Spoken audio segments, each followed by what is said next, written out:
صبح امروز در ایستگاه مرکزی شهر موضع مرکزی سودای اوستا چاره‌بینی کارخانه دولتی کمونالی نقلیات مسافرکشانی شهر خوجند برگزار گردید. برای نمونه در حضور شاهدان، فعالان و نمایندگان واو اولین نمونه گزارش به پرداخت کارتی در اتوبوس‌های مسافرکشانی شهر خوجند به راه مانده شد. این اقدام طبق لایحه رشد نقلیات جمعیتی شهر خوجند با مرحله به استفاده داده شدن یک قسم تطبیق لایحه به طریق کارت‌های نقلیاتی اتوماتیک کنانی پرداخت راهگیرا به راه مانده شد.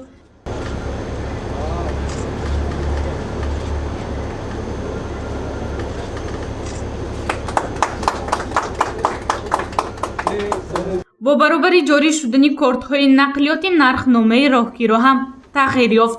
از داخل شهر تا بازار برکت شهروندان می‌توانند با ارزش 1 سومانی و تا نقطه‌های آخر خط سیر با ارزش 2 سومانی سفر کنند. تا جاری شدن کارت‌های نقلیاتی طور شهروندان می‌دانند در اتوبوس‌ها 3 نمود نرخ عمل می‌کرد. داخل شهر به اندازه 1 سومانی، تا بازار سامان 1.5 سومانی و تا شهرهای بوستان، غفور و هم گلستان با ارزش 2 سومانی سفر کرده میتونستند.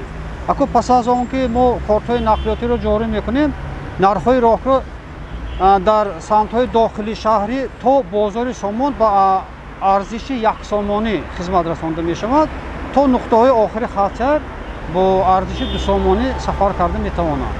همچنین در 100 عدد اتوبوس‌های مسافرکشانی شهر خوجند تجهیزات‌های به قیدگیری پرداخت اتوماتیک کنانی راهگیرا نصب گردیده سیستم برای کاربری آماده شده است. در مرحله اول برای خدمت رسانی مسافران البته این یک بار گذشتن به این مرحله یک مشکلی دشوار دارد. ما به نقشه گرفتیم که هم طریق کارت‌های نقلیاتی و هم آهسته آهسته با پول نقد همین مسافران به خدمت رسانیم در یک وقت مسافران را آماده کنیم که آنها هم آهسته آهسته کارت‌های نقلیاتی را دسترس نموده از همین خدمت رسانی استفاده برند.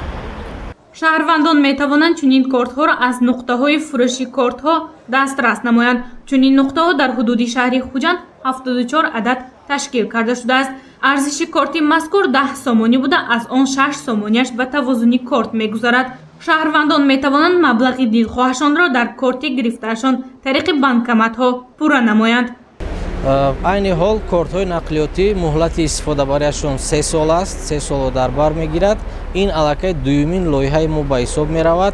ما یکمین لایحه ما در شهر دوشنبه به راه مانده شد و اینک امروز باعث افتخار است که همین لایحه را در شهر خوجند ما افتتاح کردیم. در این چاره‌بینی معاون رئیس شهر خوجند و فعالان اشتراک نمودند که در فضای تنتنه‌ای رسما به استفاده داده شد. با 5 نفر اشتراکچیان ساخت کنستیتوسیونی کارت‌های رایگان تقدیم گردید.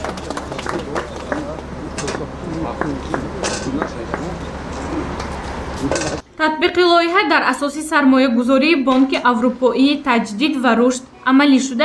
اینچنین تشکیلات مالیوی بین الخلقی شویتساریا 5 میلیون دلار کمکی به بازگشت جدا نموده است. از این پس شهروندان و مهمانان شهر خوجند می توانند از سیتی کارت ها خریداری نموده با اصول معاصر و قلای حق راهگیرای اتوبوس را پرداخت نمایند. گزارش گنجنه عالم و نعیم جان ایوبوف برای برنامه اطلاعاتی خبر.